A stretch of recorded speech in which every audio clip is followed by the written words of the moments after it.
We've got Summit Direct Mail, who I'm going to be introducing to you here in just a moment, who's been using Mindfire for somewhere around 15 years. And then on the other side of the table here, we have Lahlouh, who's a prospect, if you will, currently evaluating their omnichannel investment, their go-to-market strategy, and how they're going to enter the market. Now, Lahlouh's got some questions, and normally what we would do is we would pair them up with somebody like Summit Direct Mail privately behind closed doors. But today, we're taking a leap of faith here, and we're doing it live in front of all of you. So we'll see how this goes. We want to take you into the behind-the-scenes conversation, because not only is it an opportunity from their perspective to learn from one another, but also I hope that you also gain value out of hearing this conversation too. So Lahlouh is going to be represented by Michael and Grant, who I'm going to introduce to you here shortly. And then you're going to hear from Mike Robinson and Ben Shank from Summit Direct Mail. And you're not going to hear necessarily the polished case study. The hope is that you hear today, the real story, the real stuff. Here's how Summit got started. Here's what didn't work. Here's what they learned. And just use that to further everyone's knowledge here about how to go to market with OmniChannel. So are you all ready to start here? Give me a yes in the chat if that makes sense to you. I want to make sure that everybody's on board with that. We've invited a very select group of you here to participate. So give me a yes if you're ready to get started. Give me a yes. Dakota, I see your excitement there. That's awesome. All right, so let's dive in. Keep those yeses coming in, folks. I'm going to introduce to you the panel now. And to help me dig into this, the first person I'm going to introduce to you today is Kate Sanders. And here's why Kate's perspective, I think, is going to be very useful to you today. Kate started her career at Lahlouh. If you're not familiar with Lahlouh, think of them as a print service provider, but without printing presses. I'm sure many of Lahlouh and the wonderful work that they've done.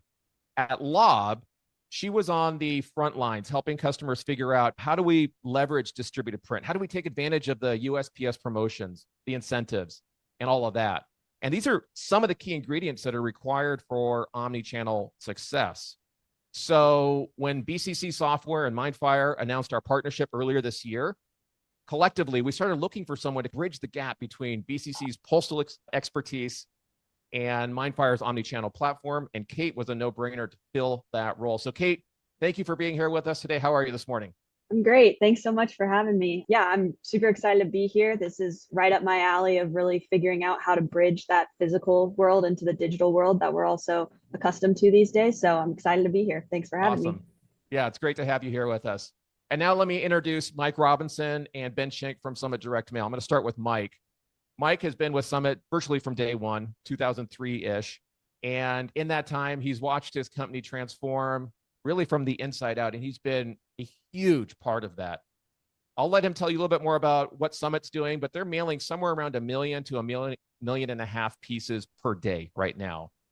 And in that journey, around 2009-ish is when he started partnering with Mindfire for what we now call OmniChannel. You might hear it as marketing automation. It might come out like that in the conversation today as well. And so there's really no better person that I could think of that understands what it looks like to do this from the ground up than Mike and Ben, who I'm going to introduce you to in just a moment here. Mike, I'm grateful that you're here with us and willing to share with the community. How are you? I'm good. Thanks for having me, Dave. Yeah, we've been partners since 2009 and ups, downs, and all around. It's been a great partnership. Yes, sir. Thank you for that. And appreciate you being here and willing to share, Mike. And then as you see here on the right-hand side of your screen is Ben Shank. Ben's got about 25 years in the industry, and in his time at Summit, he's worked with national direct marketers on high-volume acquisition campaigns, retention campaigns. I'll let him tell you more about that. And he's really the guy who's helped drive Summit's sales growth, including a roster of very significant national accounts. Something that I really appreciate about Ben is that as he's working with his clients, he is so customer-focused, always thinking about how is he going to deliver them value. How is he going to bring them new things, new ideas, staying ahead of what the client thinks is possible and bringing that into the conversation? All right, so now the reason why you're here today is because of the Lahlouh team. I'm going to introduce you to them shortly and then let Michael tell you a little bit about who they are.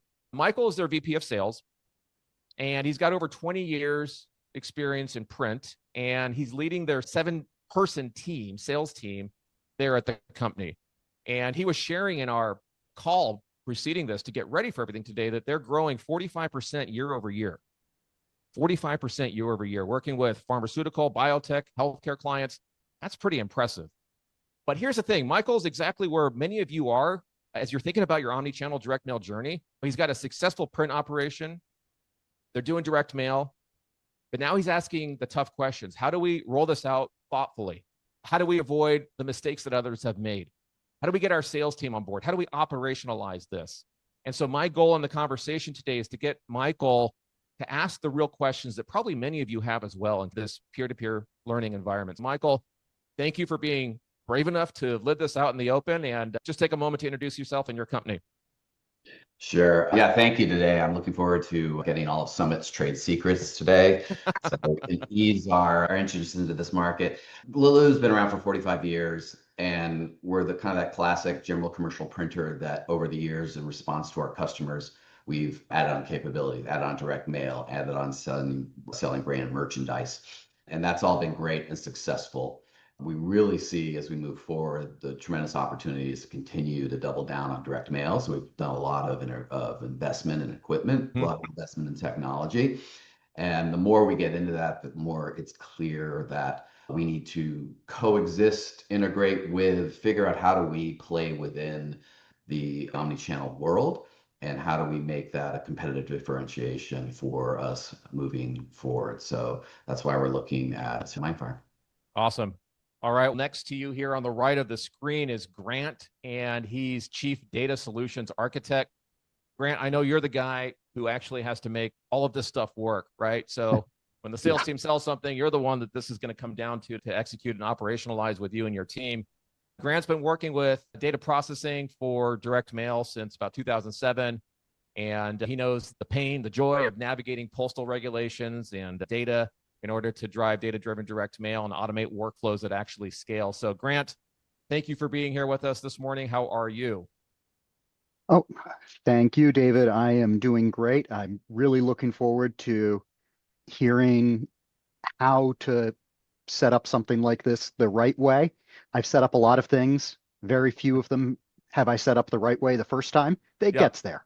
Yeah. So, as you said, I know Michael's going to sell this. It's going to be great to have a view behind the curtain of how someone else has started this. Yeah, I would like to know from the audience here, this is an all play here. I want everybody to answer. Are you more of the Michael in your organization, or are you more of the Grant? So just drop the word Michael into the chat, or Grant. I kind of want to get a feel for the split there in terms of who is it that's leading sales, driving sales, and then who are the folks here that are the ones responsible for executing this stuff. And then if you don't fall into any of those buckets, that's okay. Let me know that as well.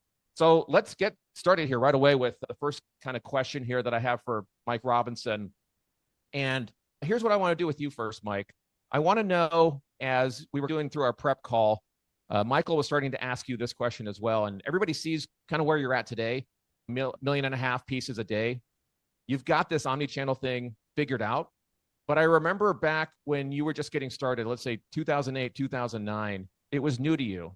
And so I would like you to share with Michael and with the audience, how did you actually begin this journey? Take us back to the very beginning. Tell us how you got started with OmniChannel. The way we've always ran business, on the print and direct mail side, is if we're going into some new technology, we usually partner with somebody like a press. We test it. If it works, then we'll start bringing it in-house. Back in 2009, when we met you guys and started talking about personalized URLs, nobody else was doing it. And we, for good or bad, we just jumped in, both feet, jumped in.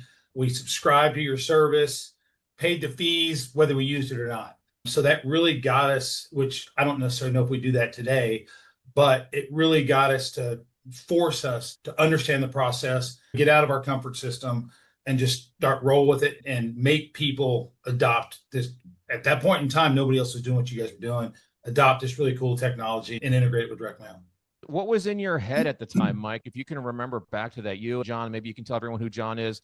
What were you guys thinking or wanting to do at that point? Why did this come up? So John is the CEO, president of Summit. We were like everybody else, and we just wanted to differentiate ourselves from everybody else. Everybody can put, I say, right, many people can put ink on paper, right? We wanted a differentiator. We wanted to go beyond just putting ink on paper, feeds and speeds, spray and pray. We wanted to start digging into it and give ourselves an advantage over everybody else of just putting ink on paper, additional products, services, values that we could give to the customer. Got it. Michael, I'm going to turn it over to you for a couple of follow-up questions. What questions do you have for Mike Robinson about their origin story and how they got started? Yeah, curious, do you position OmniChannel as its own viable revenue and profit source, or is OmniChannel more of a way to sell print? And so if you look at a P&L, do you have an omni-channel department over there that's got to hit certain targets, or is it really your metric is I'm selling a lot more direct mail and omni-channel is almost a cost of doing business? It's the latter. We don't have a omni-channel department. We're a print and direct mailer. We still want to put ink on paper, and we still want to mail a bunch of mail, but we realize it's a necessary component to the direct mail, especially nowadays. Maybe not necessarily as much in 2009, but it is now. And so we've just grown knowing that this is a great bolt-on add-on product to help drive better direct mail. Michael, how are you thinking about that right now as you're entering your journey? I'm still unpacking that. I think I would answer it the same way Mike just did. At the end of the day, I want to turn cylinders. I want to be more differentiated, more sticky, and I see this as a way to do it. And I was just curious over time if it has evolved into its own viable revenue source, or it has. We do have some clients that are only doing not many, but we do have one or two that are doing personalized URLs, landing pages without a lot of direct mail. It's not something that I would focus my business on, but it's one of those, you take the good with the bad. You have a big client that's doing a ton of mail and they want to do a small 2,000 piece mailer, you're going to do it, right? Just because to support the customer. And that's what we've done. At some point in time, we'll probably get some of that business, but yeah, it's primarily to drive our direct mail. Audience, I want to know what questions you have for Mike and Ben, who I'm going to bring into the conversation here in just a moment. If you're starting your journey, or if you're thinking about starting that journey, or you're early in that process, what questions do you have for Mike? What questions do you have for Ben? We're going to leave time for Q&A, and I want to make sure I get your questions woven in as well. So now that we've heard a little bit about your origin story here, Mike, I want to talk about sales, because nothing happens until someone sells something. Now, Kate, I know that you've thought about this a lot, both from your time inside Lahlouh and now at BCC. And you've got some questions that I know you spoke to Michael about in advance of this that you want to throw at the Summit team. So why don't you ask your first question here, Kate? Yeah, so I'm curious what your ideal customer profile looks like for OmniChannel and how you find those different pain points they have that'll make them receptive. And I'm also curious to hear how that's changed over the past 15 years and you guys identifying those as you've evolved with Mindfire. So for us, obviously, it all goes back to direct mail. In 2009, again, not a lot of people were doing the omni-channel. Even back in 2009, when Pearls first started, there was some other things. There was some email, but it was mainly personalized URLs and landing pages. That's it, for the most part. Over time, it's grown to being a full marketing automation suite. But customer is somebody that obviously wants to do mail, but at decent quantities. It's like everything else. You don't want somebody wanting to do 1,000 pieces. Can we do 1,000 pieces? Absolutely. But we wanted somebody that does a significant amount of mail that would be considered for us.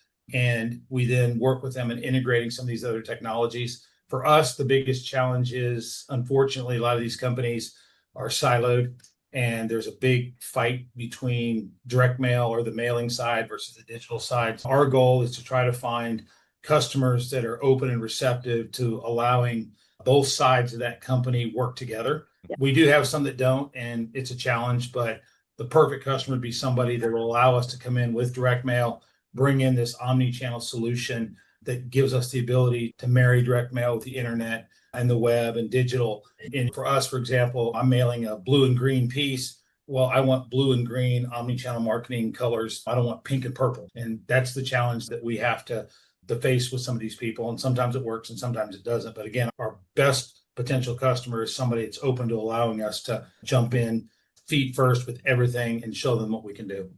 Yeah. So Ben, I'm going to tag you into a question here I just saw from Ruben. And obviously, Ben and Mike only share what you're comfortable with here. You know that. But Ben, here's a question I see from Ruben. He's saying the purely digital voices seem to be the loudest at the moment. And as an industry, including USPS, we're being drowned out and providing proper education, I think he's saying is key. Ben, in your sales role, and I'm sure Michael and Grant are going to face this as well, how do you fight back against the digital budgets taking from direct mail? Yeah, that to me, most of my customers are, there's all kinds of things going on now with like email. Apparently, I guess, I don't think Gmail has a new way to opt out of Gmail. So to me, I don't feel like I'm running into that. I hear that, but my customers are fighting privacy laws where they cannot call certain people. They can't, their email response is down. I'm hearing from everyone their digital responses are struggling right now. Their cost per leads are going up. That's not a battle we're spending a lot of time fighting, to be honest with you. Most of my customers are multi-channel, or to be honest with you, a lot of times my clients, if they haven't been multi-channel, I say, you've only emailed all that good data you have. Have you ever thought about if you took and sent them a mail piece on top of it? And they go, wow, that's brilliant. It has not caused me a lot of pushback in my spot. Okay, that's good to know.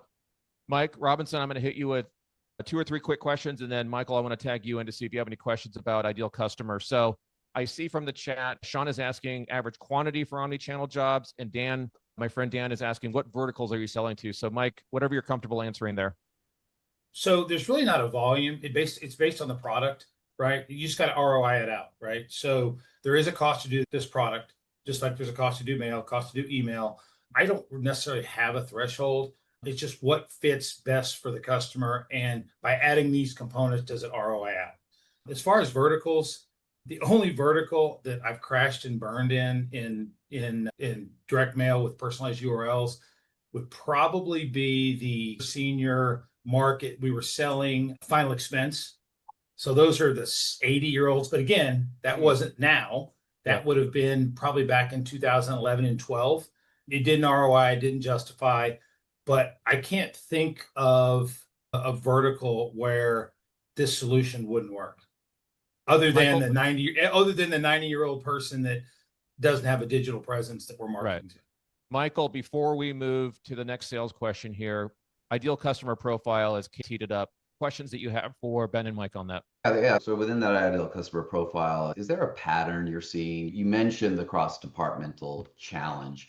So are you typically working with that traditional direct mail print buyer and working your way up and across to other departments? Or are you going into a higher level director VP and trying to convince them of the wisdom of bringing the omni-channel approach? What seems to be working? I'll take it. To be honest with you, from our side, we're typically not going through the digital channel starting there. That's usually a dead end. Where we're starting on is the mail side. And what we typically find is that the mail owner has a tremendous amount of value that we can offer them. And they know these things are available. They know there's a different way to integrate multiple touches into their mail, but they don't know how to do it. Their digital department is only solely thinking of themselves. Selfishly, they're only thinking about how they're running digital. And then we come along and say, hey, we're a company that can integrate direct mail with the internet. Does that sound like something that'd be good to you? And they go, yes, because they're operating in silos. So we go through the direct mail channel, teach them all the opportunities that are available to them. And once they learn those opportunities are available, then some of the work begins, because we have to get some of the other departments on board, or they decide, hey, we're going to do our own. Our digital department doesn't understand what we're doing, and they let us go our way. So that's how we've approached it at our company. I think related to that, and this may have changed over time as the market matured and more people became aware of these capabilities, but are you finding you're typically selling a direct mail client first with the promise of omni-channel versus how much are you pitching the full solution and you're getting brought in because you're bringing the full solution? I'll go ahead. Yeah, I'll finish this one out. We are typically coming in saying, it's funny, we sell marketing. We start off as a direct mail company, walking in, selling ink on paper, thinking like, how much? And the problem with that quickly turns into, how cheap do you do your direct mail, which is the number one game we want to stay away from. So we turn it into a marketing discussion saying, hey, let's focus on all the things that we can do to increase response rates. That's how we pivot that whole conversation right there. Yeah. And to add to that, we'll bring in everything and we say, hey, look, this is a buffet, right? Take what you want. Obviously, the goal is you take mail, but with mail, do you want just mail? Fine, we can do just mail, but we've got all these other solutions. So pick what you want and we can integrate them. And then once we get them in to do that, we can gradually start working them in with the other things. But we do absolutely pitch everything day one, just to show them the value that we have over many of our other competitors. Yeah, and think about how good it looks when you walk in the door and you share all these extra things they didn't already know about. And it's wait a minute, it makes them stop and think. So Ben, let me hit you first, and then Mike with the same question. When you're selling to a client, like Michael just asked you here, how important is the dashboard and the reporting, like the one that everyone's seen here on the screen? Ben, you first. It's super important. The customer, the faster they can start to get a read, and I have many clients that they have lots of complex reporting systems, but the real information somehow gets lost. Like how many people actually clicked a personalized URL? How many people clicked a QR code? How many pieces got sent? How many pieces got received? What's the response rate as of today? It's everything as far as I'm concerned, because my marketers, when they spent the extra money for some of the things we're trying to do for them, they need immediate calculated dollars so that they can understand, like, hey, my value is paying off, and they need to see that as quickly as possible. So the fact that and oftentimes I know more than they do about their own programs, because I have the data, and sometimes I find them checking it more than they are. Yes. And reminding them in our meetings and our presentations, like, hey, did you know this about your data? And you know what? So you have to help your client with that also. I would underscore that point for the audience. So if you're in the sales executive capacity, if you're responsible like Ben for the accounts, Ben is often so far ahead of the customer, even if it's just a chapter ahead or a few chapters ahead, that he's able to bring them so much value in that conversation, really becoming their trusted partner in that. So folks, I would really take heed of that, what Ben just said there. Ben, before I move over to you, Mike, and ask you the same question, I want to hit Ryan's here. Ben, from your perspective, do most clients see results within their first mailing using OmniChannel?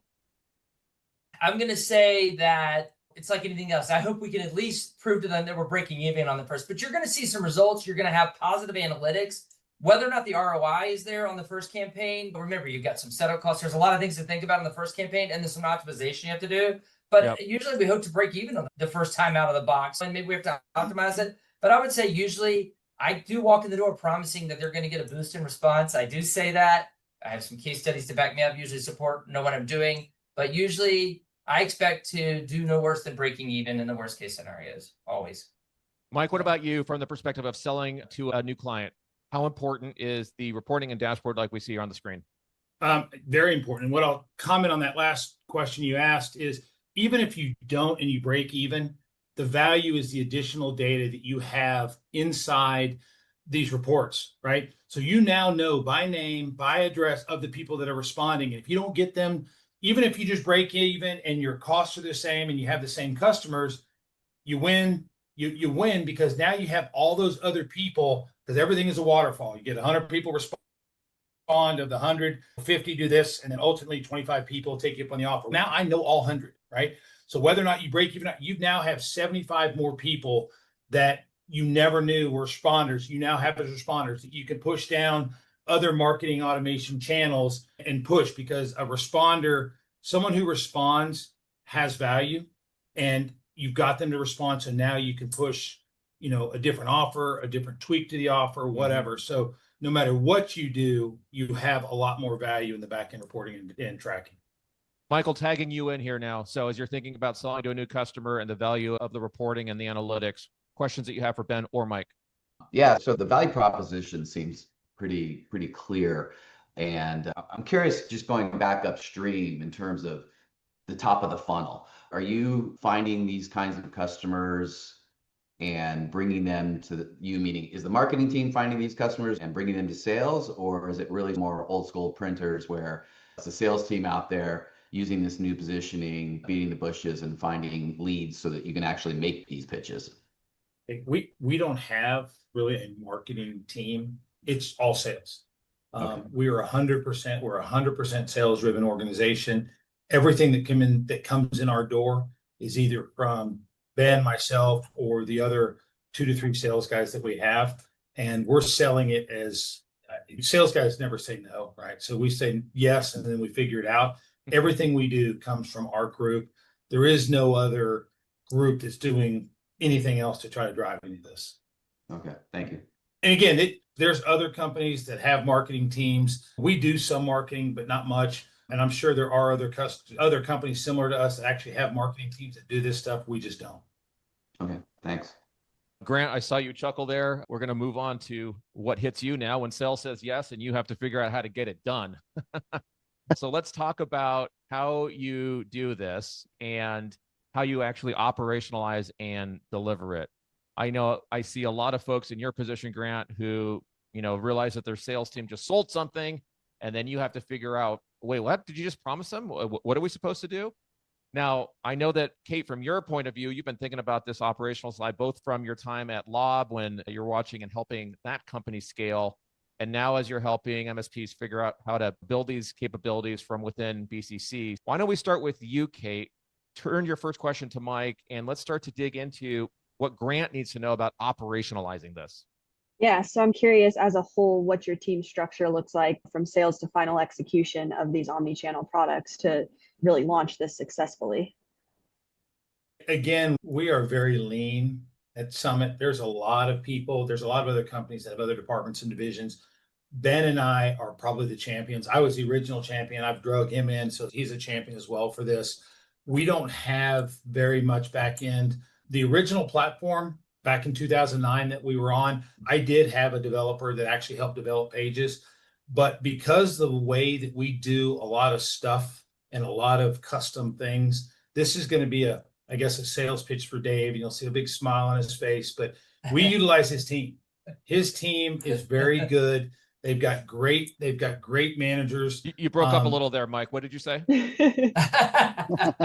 Yeah. I said that you need to write the commission check to me, but no, we sell it and we utilize the Mindfire team. Now you don't have to. We've just chosen to go down that path. You can bring in internal staff and do it and build it yourself. But for us, we've found, I don't want to reinvent the wheel. Their team is very strong at what they do. I've worked with probably every single person at Mindfire. They do a great job. One of the people that we work with, Beth, at some point in time, maybe she comes to work for me, Dave. But look at that look at that. I'm kidding. But no, we have a great team at Mindfire, and we allow them to do it. Obviously, there's a cost to do it, but that's how we do it. There are people, I know some of Dave's other clients have it brought in internally and they do it themselves. For us, the reason why we do that is we do so much creative out of the box stuff that's custom programming that our people wouldn't be able to do. But that's how we work.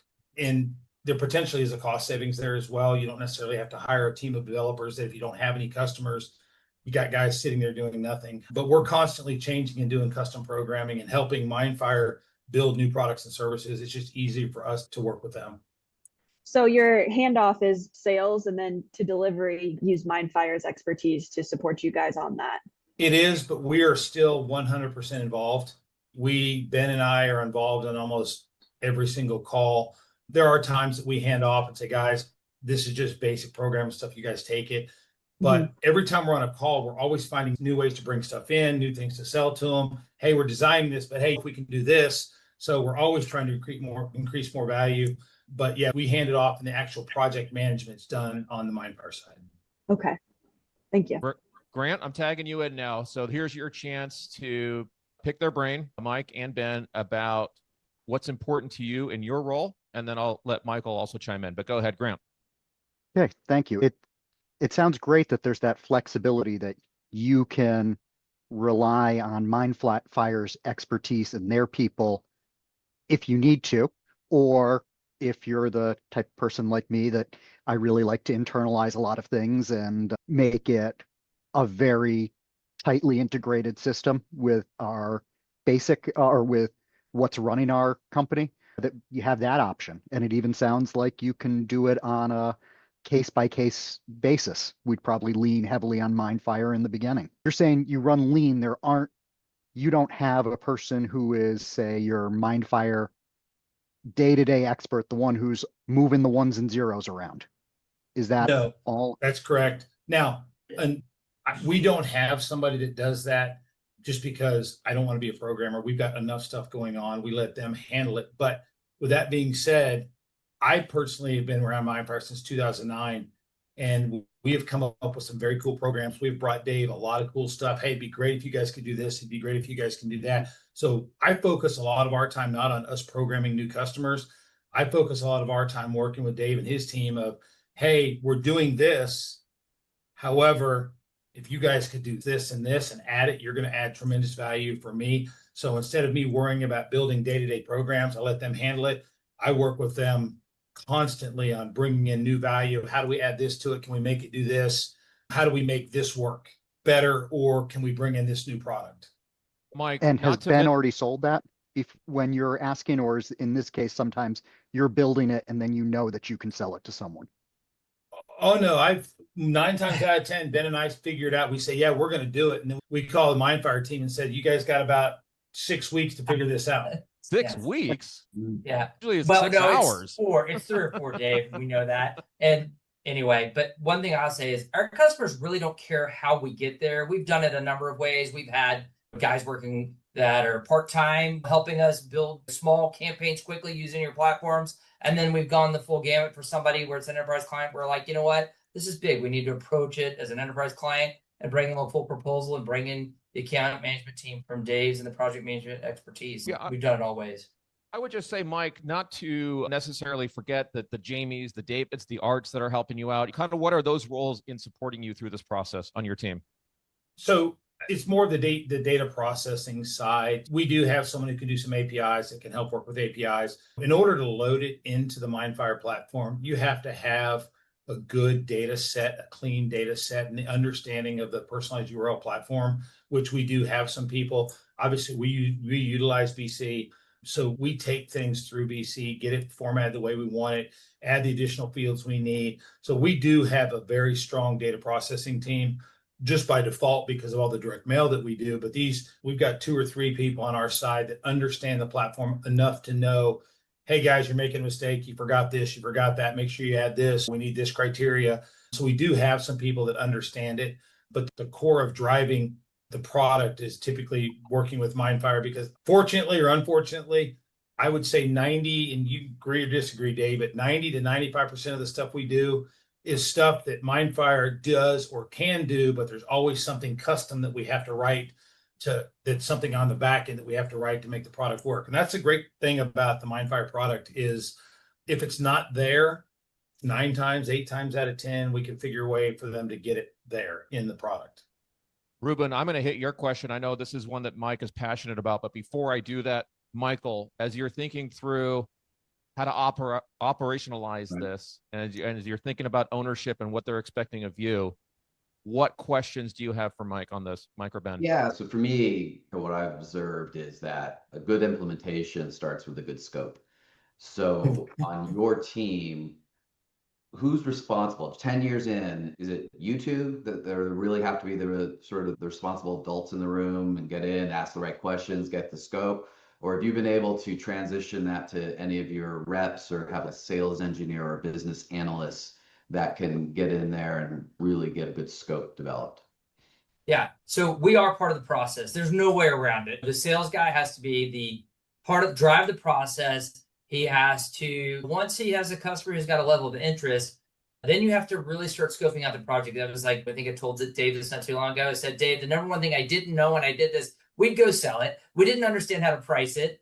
And we quickly really entered projects that we weren't really hyper-focused on making money. We were really hyper-focused on winning customers, bringing value. And then we had to learn that the first thing we need to do is sit down and create a scope. And yes, we're part of that process. And then we have to decide who's on that scope call. Is it my data processing team at Summit? Do I need partners from Mindfire? Is this something that Mike, our most technological advanced guy here, can help steer? How many people do you need to bring to the call? Or is this, I've been doing it long enough where now I've got it down to, I've got a standard document that if they want to fire up a campaign, here you go. It's the out-of-the-box solution I've come up with for my mid-tier clients who aren't so big, where I walk in the door and say, you want to be up and going, here's how many days it takes, here's what I need from you, and here's my standard solution. And if you want more, we could certainly have a scope meeting to talk about beyond that. But so I've tried to learn to approach it a couple different ways. Anyway. Okay, thank you. Michael, any follow-ups there? You started to address it a little bit. I was curious how much of your business at this point is more products, more like you suggested, hey, here's some standard offerings I can go talk about and quickly spin up and get going, versus the more custom applications and integrations, just broadly? I would say 90% of my personalized URL stuff that I deal with direct mail has some sort of custom, maybe 80%, but has some sort of custom Mindfire. You figure it out. This is what we need. This is what the customer wants. You guys figure it out. There are a handful of customers that say, hey, I just want this, and let it go. It depends on what they want, right? If it's just the personalized URLs and landing pages and personalized QRs, that's the easy part. When they want to start integrating some of their CRM stuff and things of that nature, that's when we start seeing some challenges. But right now, it's not as abundant. But I'm going to go back to Mike's buffet. These days we actually bring in products. We have products that we bring in. We approach it as we're bringing products to the door, and you have to use our solution to get the products. We have to use our Mindfire partnership, but we have defined products that we're selling. We name them sometimes. We have different programs that we name and have different features that we offer as part of our marketing automation solutions. That's good. Mike, you just mentioned CRM, and I think I'm going to bring up a visual to kind of help set the stage for this next set of questions. Grant, I know you've got a question around integration and tech stack and how all of that kind of works in the workflow. So folks, if you look at the screen here, there are 5 key areas of an omnichannel workflow or omnichannel campaign. And folks, just so you know, if you haven't done this before, not everyone is doing every single piece of what I'm about to show you here on the screen. If you have a customer, if you have an engagement, as Ben was saying, sometimes it's productized portions of this that you're bringing to the table. But I want you to know what Mike and Ben look at when they look at the full scope of what an omnichannel campaign can be. In the upper left here, everything starts with defining the audience, who it is that this omnichannel campaign is going to engage. Again, that's handled inside of Mindfire, but of course the data starts most often in BC and then comes into Mindfire.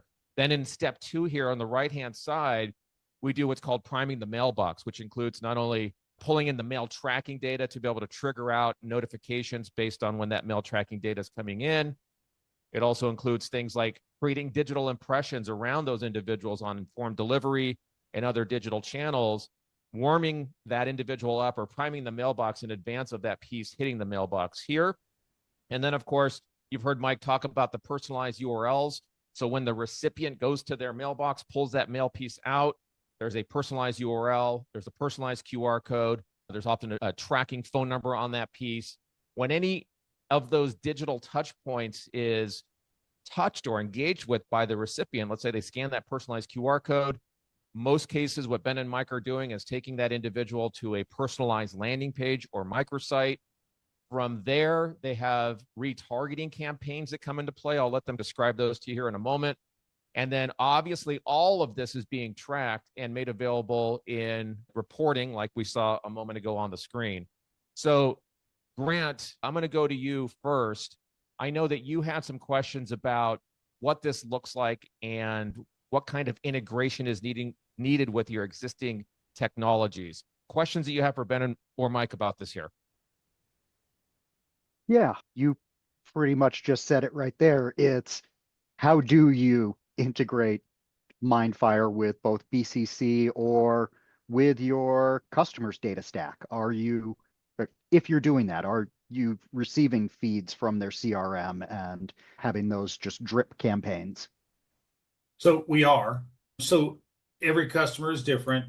I'd love to say that I handle everything for them, but some of these larger companies, they already have the exact targets, the email platforms, the sends already set up. So the cool thing about Mindfire, again, going back to the buffet, is I can, through Mindfire and through myself, I can offer them everything.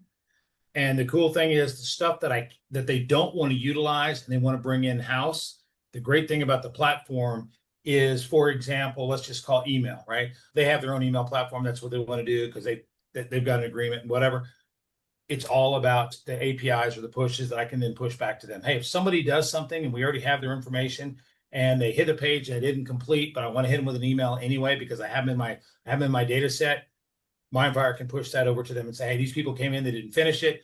Boom, they send it to the email platform that has a pre-done message from their side and deploy it. It depends on the client. I'd love to have everything, but what we're finding now, the biggest plus right now is the integration with the CRMs. Everybody's saying they have a CRM, whether it's homegrown, whether it's Salesforce, whether it's whatever. The great thing is I can ingest that stuff and do whatever I want with it. I can create direct mail pieces. We can do email, whatever we want to do. There's connections for mail tracking that get dropped in there. We can ingest that. We can push it back out if somebody wants to send an email, or we can do it internally ourselves. Ben, So one of the questions Michael had posed to me when we were getting ready for this is, if you look at this omni-channel workflow, it can look like a lot, right? And one of his questions was around, do you need A+ talent to be able to execute these kinds of campaigns, to be able to conceptualize them, plan them out, and do them?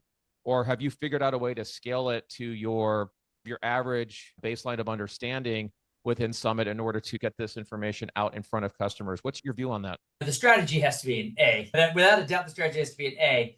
As far as, I think Summit does have extremely talented people. Our Yes. programmers are, they are top notch. I hear it over and over again. But as far as, we don't have to have a highly technical team to execute it internally.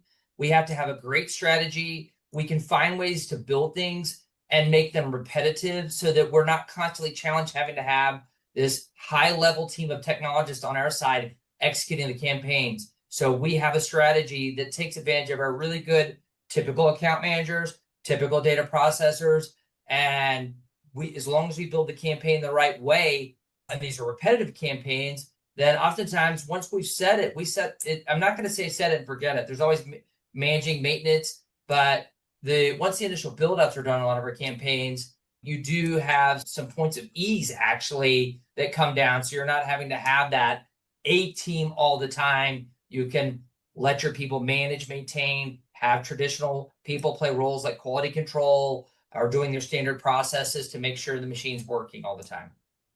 Michael, as you're thinking about this and thinking about the kinds of people that you need to do this, what questions do you have for Ben and Mike when you look at a workflow like this? What does it make you think that you need to be considering on your end? Scaling. I know your team is smaller. I have 17, actually now 18. Someone just accepted last night. And Congrats. So thank you. So part of my concern is having to be on every single sales call. And I'm thinking that initially that just may be the way that it's going to have to happen. I'm probably going to be in every call and try to identify out of those 18 people who are the 3 or 4 who get it and can maybe start some conversations, but ultimately need to bring me and a grant in. Curious, would you probably, if you were looking at me right now, would you agree with that? That's probably going to be the path forward. I'd say so. You have to have a champion, and if you're in Grant or the champions, you're going to do it. When I did it, and again, we're a lot smaller sales team, but 2009 on, it was me and only me. Then Ben came on, and I got him on board, and he started running some campaigns and started to understand it. So if something ever got sideways, Ben could jump on and say, hey man, I'm out banking. So he's got it down. We have a couple of other sales guys. They understand a high level of it, but then if it got into some more details, Ben or I would get on. But yeah, I think that's what you're going to have to do. And at some point you just find who that champion is. And depending on the amount of volume you're trying to bring in, it's either 1 or 2 or 3 or 5. And eventually they'll all get it. And it's going to be, I'm assuming it's the 80-20 rule, where 20% of the people are going to do it. And the other ones are never going to do it. Or by the time the other ones do decide to do it, you're going to have enough people understanding it that can help them. They're going to eventually realize, what the hell am I doing? Why have I been sitting on my ass for the past 2, 3, 4 months, year, when everybody else is selling and driving additional revenue? Yeah. Okay. Thank you. Yeah, Michael, typically when I think we even did this together when we were with each other at the National Postal Forum. In my head, the 20%, as Mike said, is exactly it. So if you say you have 17 people, in my head, I would ask you, hey, who are the 3 to 4 that immediately come to mind? And I bet that you could probably think of those people, the 3 to 4 that you're like, yeah, I think they would get it. Is that roughly true?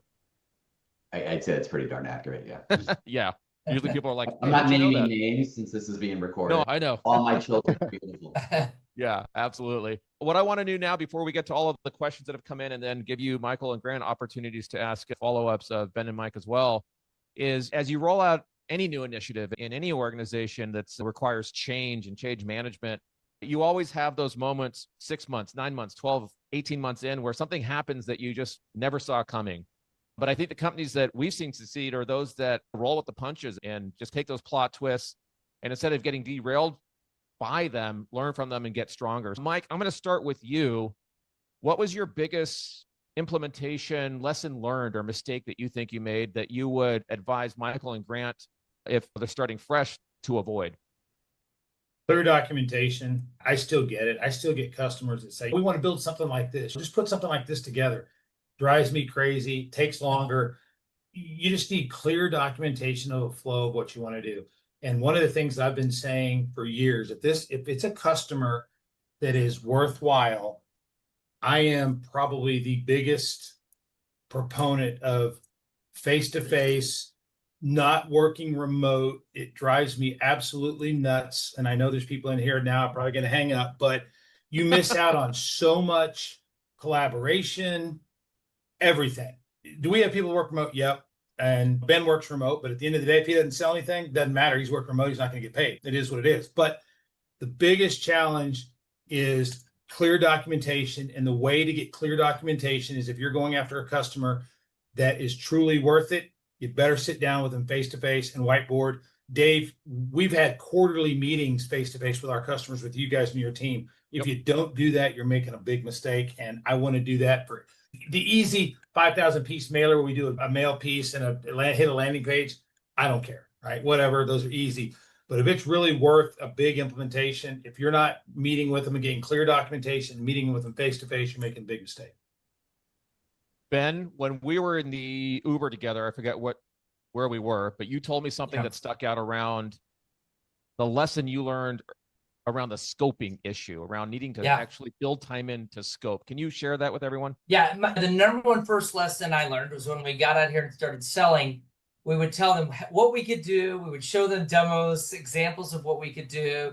And then we didn't even understand that we needed to scope it. And I learned that guys who are building software implementations and tying systems together, that's like a natural thing that people automatically do. We had no idea that even existed. We thought you quote it, you just throw quotes together. We just throw some numbers on it that we would come up with on just like things we think about, like this cost that before that. And then I learned that, every project is unique.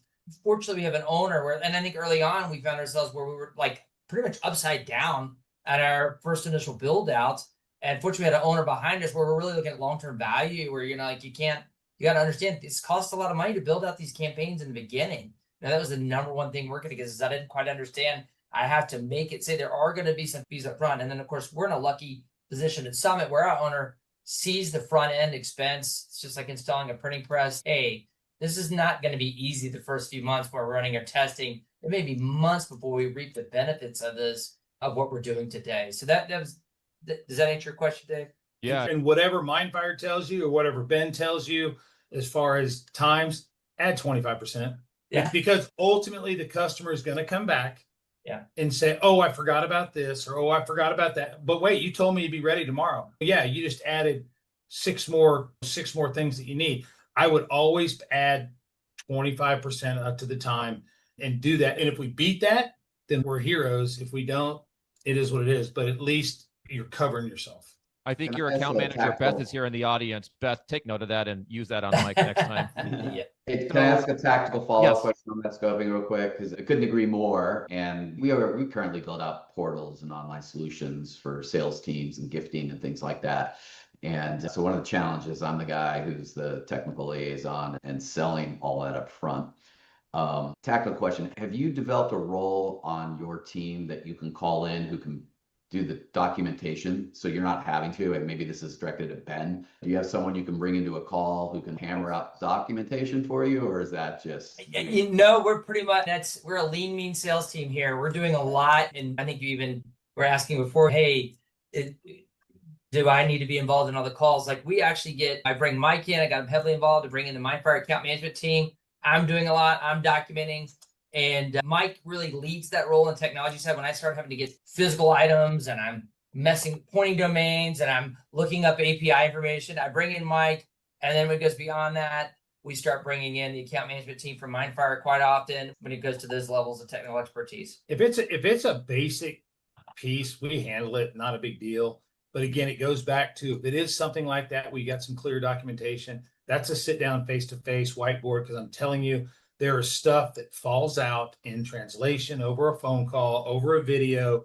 But when you're documenting things and you have the two of us there and you'd have, let's say, Beth there from the Mindfire team documenting this thing, reviewing it. And once it's done, the three of us circle back up and then we go back to the customer. Hey, we forgot this, we forgot that. So that's the key. Okay, thank you. So audience, I'm going to hold the panel here as long as I can, but we've got officially 5 minutes left on the clock. If we missed your question, now is your time to be selfish.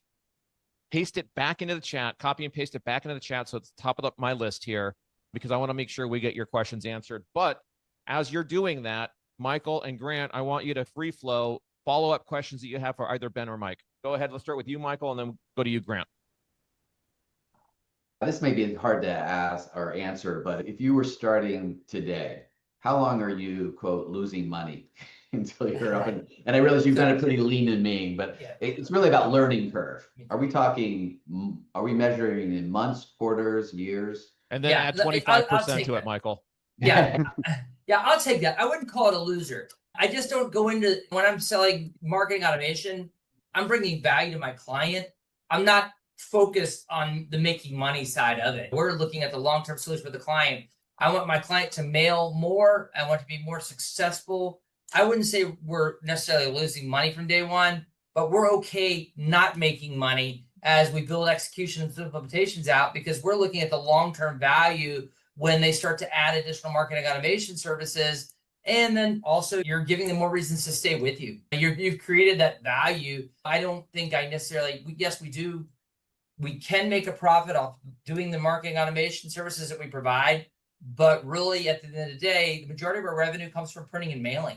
So you have to say, wait a minute, I've got to make my printing and mailing super successful. This is a great way to do that. So I wouldn't say there's a time period, and I don't expect to lose money necessarily. Then I just hope to make sure that I'm able to keep my campaign fully whole and be overall successful in the beginning. Now, with that said, time is money, and I've lost my ass sometimes. Yeah. I spend a lot of time trying to figure stuff out, and some of it's my own fault because I want to dig deeper than I want. But wait, you broke up again?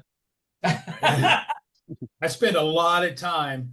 I spend a lot of time trying to break Mindfire. I just do because that's my concern. So I do spend a lot of time on the platform trying to figure things out. If you say lose money, I don't think we ever lose money on Mindfire or the platform. We'll eventually get it back, but you might not see the revenue month 1, month 2, month 3, but 4, 5, and 6, it'll start coming in. Where I think the lose money is time is money. You'll spend a lot of initial stuff up front, but I think the payback is absolutely worth it. It's like press setups is the best way I could say. When you have to set up a press to run a version, it costs money, and you're not making your money you're just hoping to pay the labor involved to the guy that changed the plates and the materials involved, because what you really want to do is get that high volume impressions going through your press. Right. And you really have to approach this just like that. You cannot look at it any different. That's right. Thanks.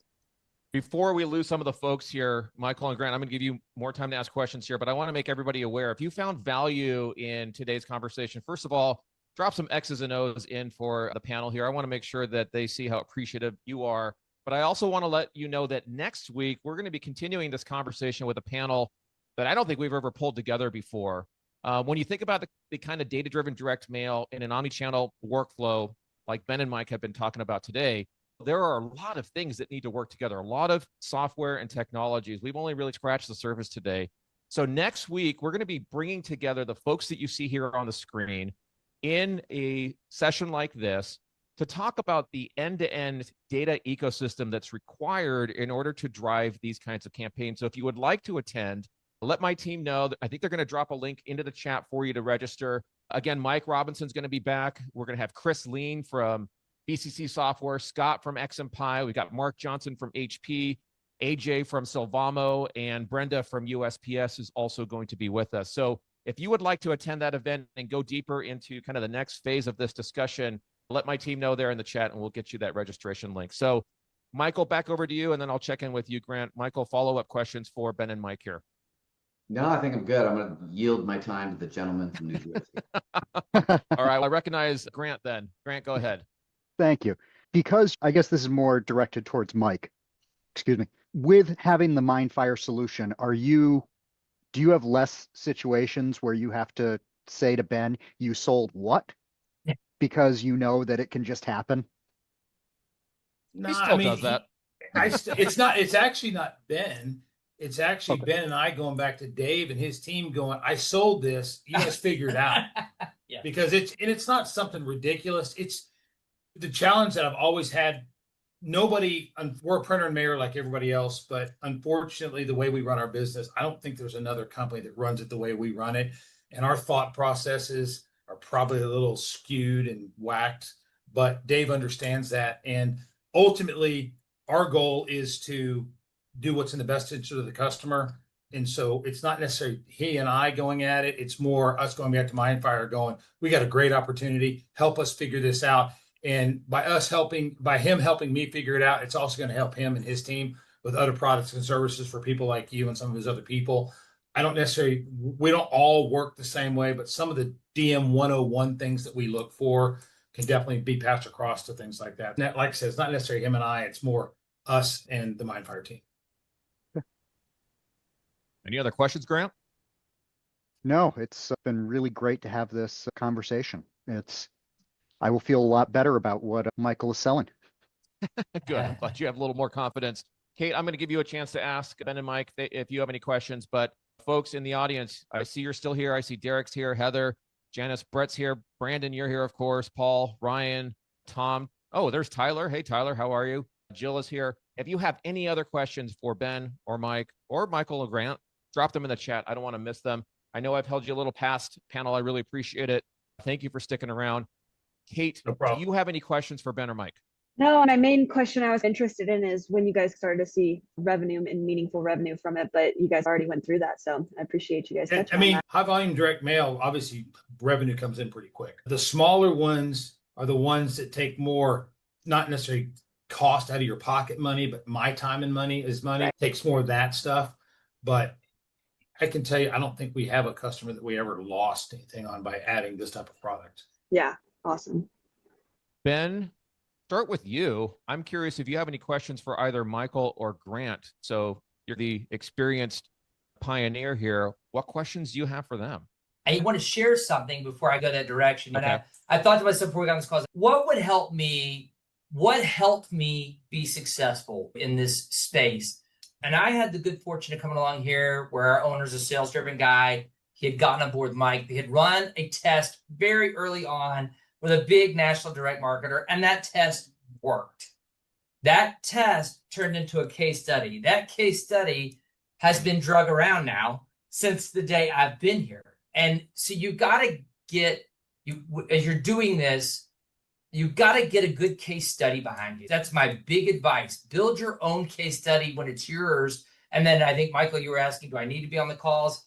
It's really easy to sell something when you have seen success. It all becomes very easy because you already believe in this. I've seen it. And then you get, honestly, Mike and I love these calls when we get to talk about our technology and what we've done. And it's really easy to see the passion. And I'm pretty sure our customers and prospects see all that. And when they see us on the phone, they're going, oh, wow, yeah, I'm doing this. These guys have come in here that excited about it. That was where I went for a question for you guys. I was like, you know what? I just want to share that with you. So that would be my big piece of advice is get that proven story behind you. As far as questions, I'd love to know, are you guys, I'll tell you how I did it, and then I'd love to know how you did it. I literally just would go out and find the customers not using technology. I would beat the street. I like to pound the phones. I go out and I find people. What's your marketing plan? At this point, what's your sales and marketing plan to put this in front of customers? Would love to know. Yeah, so as I think through this, it's always easier to sell to your network. My plan would be, I'm going to have to be the tip of the spear, but there are about 3 or 4 sales reps who are selling more direct mail than others. And my plan would be to first try to find that initial, let's call them a beta customer, where if I have to pay for it all to get it done, get them in, give them the promise of everything, but remove all the risk from them so that I can demonstrate this. And in return, what I'll ask them for is the ability to track, manage, and like you said, build that case study. That would be my plan. Okay, great. Mike, I want to give you a chance to ask questions as well, but I want to answer Brett and Sean here in the chat. So Brett, I'm going to put this to you, Mike. What's the best CRM integration with Mindfire? What are you? I would say any of them that have an API, and any of them that have an API, because most of them are easy. And then if they allow you to use like Zapier or something like that, it makes it easy as well. Yep. That's all of them have it. The biggest challenge that you need to look for when you integrate with a CRM, trying to figure out how the best way to say it is when you post data into that CRM, sometimes they don't allow only uniques, meaning if I load Dave Rosendahl in the system as a potential opportunity, and let's say Dave comes back a second or a third time, you've got to figure out a way to update it. There's some CRMs that, for whatever reason, don't let you update that record with all of it in there. But other than that, just any of them that have APIs or the ability to use like a Zapier. Kate, I know you have to drop, so everyone say thank you to Kate. She's Thank going you. to leave. Thank you. Thank you, Kate, for being here. And Thank folks, you. before you leave, if you want to talk further about anything that we've discussed today and you would like to talk to me and the Mindfire team, let us know here in the chat and I'll make sure that we follow up to set that up with you. Please let us know if you'd like to have a follow-up conversation. Happy to do that. Mike, I'm going to give this one to you as well. And again, obviously share whatever you're comfortable sharing. It's from Sean asking, are you giving your sales guys different commission on selling omnichannel? No, it's the same. Everybody's commission structure, companies are different, are the same.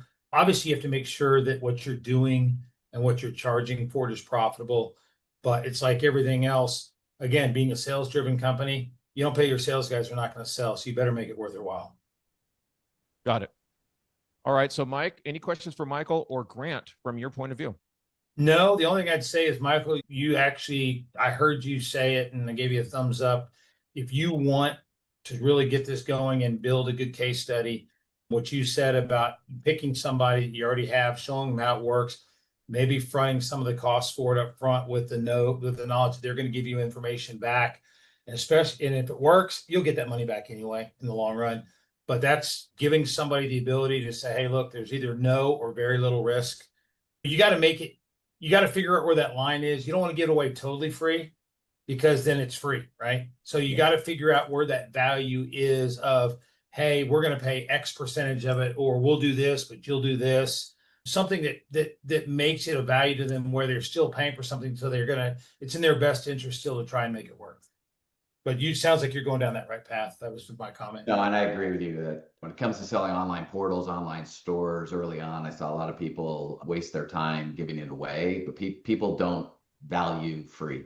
If you can't make a value proposition, I saw a lot of online stores and portals atrophy because they were given away free. It would be more like you say, right? Supplement, demonstrate the value. What's the quid pro quo? And there's a huge value for me for them to say, yeah, I'll give you all this information back and allow you to use my name in sales calls. That would be the cost of entry. David Malhado here. We need to have you in one of these peer meetings here. David is sharing with you, Michael, and thank you, David, for the kind words. Love the Mindfire team and the approach. Have experienced up to a 2.5% lift on direct mail response programs. Documented, clear-cut data. So, Michael, if you have any questions for David, he's here in the chat as well. Thank you, David, for that. I also threw my contact info in there, folks. If you have a question you want to send through email, or you can text me anytime there, I'm happy to do that. And as Suzanne's reminding us there is the event for next week if you want to participate there. And thank you all for being here. I'm going to see if there's any other questions I've missed. It looks like we had one more, Mike, for you, asking on the CRM, again from Brett. Have you found one that works best when, for example, you do have Dave revisit multiple times and you want to update that persistent profile record? I do have a lot of people using Salesforce. Okay. I do have a lot of them using Salesforce. That's where we're posting a lot of stuff to right now. The ones that are the challenge are the homegrown ones because they typically miss some things. Michael, one more question for you. What's the number one thing that stood out today that you heard from Ben and Mike? That if I go down this path, I'm going to be very busy. Okay. Yeah. There's really going to be no substitute for me having to roll up my sleeves. And so from the strategic, somebody said buffet of all the things I have to do to just drive revenue. Yeah. If I'm going down this path, it's going to take, I got to be really committed. And that's something I think we can do a better job at here at Mindfire as well. I think these peer type of discussions, Mike Robinson, you've been pushing on this for a while, right? There's a lot of value in getting the community together and sharing ideas in respectful ways that are not going to breach any confidentiality or competitive situation. Michael, our goal is to help you through that, but that I hear you loud and clear on that. Grant, what about you? What is your aha moment or the thing that stood out to you today from Ben and Mike? Dave, I know you've told me that, hey, you can use all of our resources. We can really help you out and all of that. And it's not that I didn't believe you. You're selling me something. I'm hearing this now from one of your customers. Yep. That they can almost exclusively rely on you. And that really, as I said, makes it a lot easier for me to be the second champion with Michael, knowing that I'm not going to exhaust my current resources. Yep. You have an But I also on-demand. think that Michael and I'm probably also going to be very busy, just like Michael. Yep. Yeah, for sure. Yep. You have an on-demand team that you can tap into. And I know Mike uses my name to represent Mindfire, but it's a team of people that really make it all happen. With that, I want to thank everybody. I know I've held you over a few minutes. Mike and Ben, thank you guys for being here with us and for sharing your time so freely. Really appreciate it. Anytime, Dave. And Dave, we didn't even beat each other up. Yeah, thank you for having us, Dave. Yeah. You work with us a lot and really appreciate all you do for us as well. So Thank you, Ben. And Michael and Grant, appreciate you being willing to do something a little different. I know when I threw it out to the team and then threw it out to you, I was like, it could be one of two reactions. Are you crazy, Dave? Which, yes, is true. Or, hey, maybe we'll try something different. So appreciate you, Michael and Grant, being willing to do this. Absolutely. Thank you for your time, Mike and Ben. Awesome. Not Well, a problem. team, thank you all for your time. Everyone who's here, thank you. Have a great rest of the day and look forward to seeing you soon on the next one. Thanks, everybody. Bye-bye.